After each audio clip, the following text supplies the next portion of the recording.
ఒక చిన్న గ్రామంలో చాలా పేద బాలుడు ఉండేవాడు. అతని తండ్రి కూలి పని చేసేవాడు. ఇంట్లో డబ్బు లేక పుస్తకాలు కొనలేకపోయేవాడు.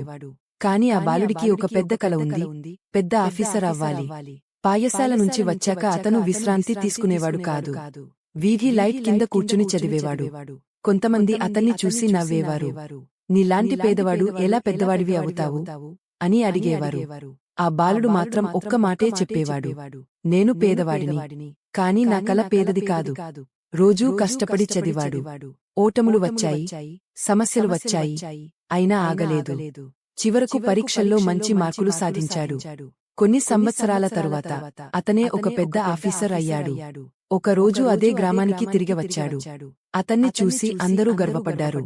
అప్పుడు అతను ఇలా అన్నాడు, డబ్బు లేకపోవచ్చు, కాని కలలు పెద్దగా ఉంటే విజయం తప్పకుండా వస్తుంది.